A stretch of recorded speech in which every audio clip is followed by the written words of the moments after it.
Since the October the 7th attacks by Hamas, Israeli pressure on Palestinian civilians in the occupied West Bank has risen sharply. Settler attacks have increased and Israeli military raids have displaced thousands. There's also been an acceleration in the building of Israeli settlements, which are illegal under international law.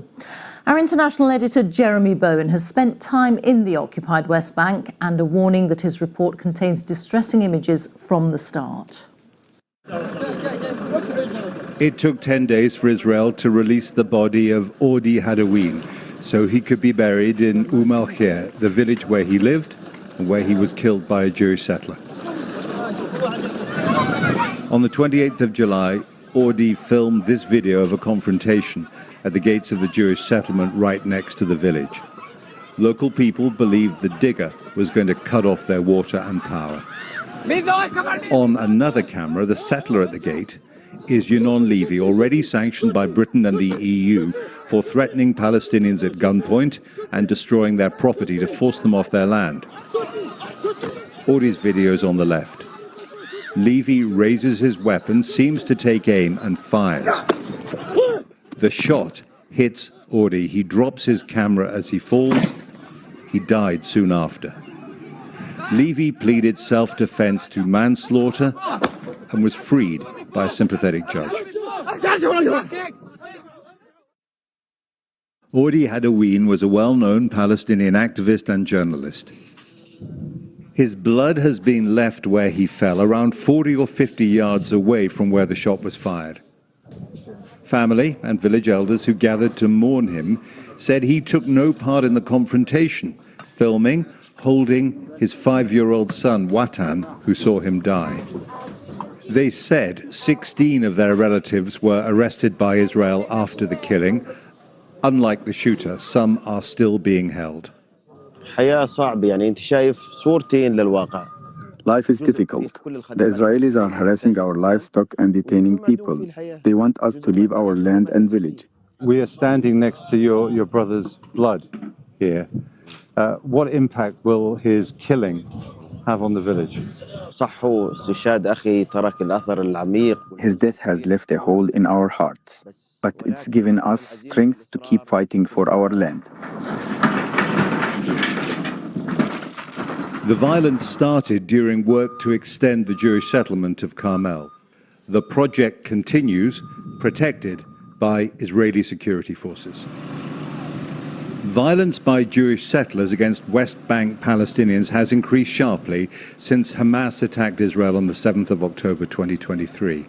The United Nations estimates there are 4 attacks every day in the West Bank aimed at forcing Palestinians out. This little oasis was chosen by a local Jewish leader, Mayor Simcha, for our talk on the day of the funeral in Al-Khair. Today in Al-Khair, there's a funeral of an Arab guy.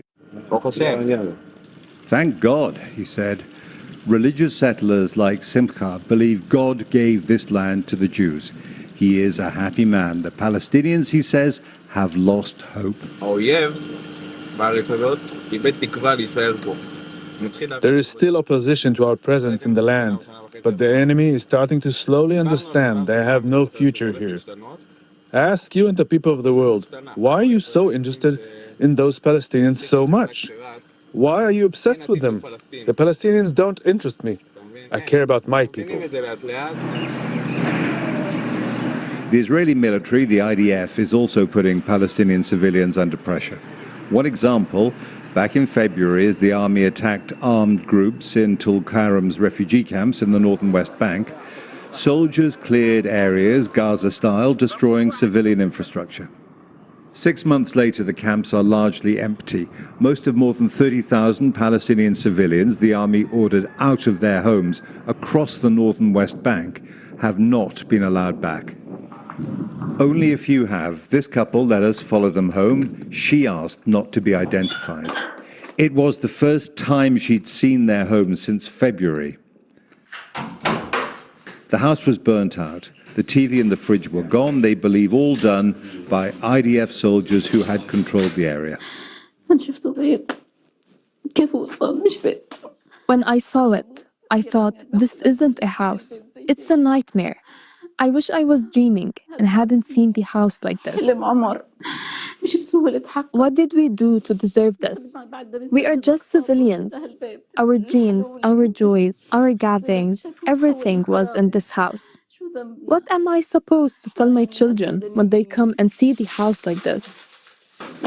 Next to a new fence erected by Israel between the Palestinian village of Sinjar and the West Bank's main north-south road, Yehuda Shaul, a prominent Israeli opponent of the occupation, offered an analysis rare among Israelis, widespread among Palestinians, and increasingly accepted in Europe.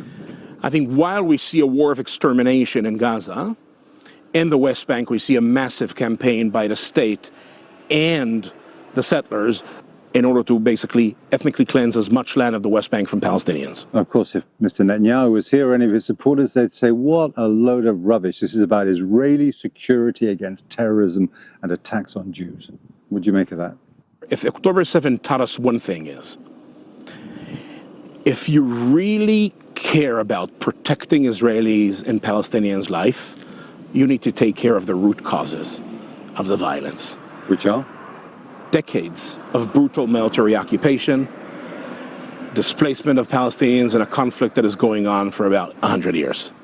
Inside Sinjar, the mayor showed me where Jewish settlers killed 2 Palestinian men a month ago. One of them was a U.S. citizen, like many Palestinians in this part of the West Bank. They attacked us in the morning, in the evening, in the night, and just to immigrate from here. And you're going to stay or you're going to go? We will stay. By the way, I have a green card from America, and my wife and my kids is American citizen, okay? But after I see this, I have a decision. I will stay here till I die. At some stage, the war in Gaza will wind down. These hills and valleys are still heating up. Jeremy Bone, BBC News, on the West Bank.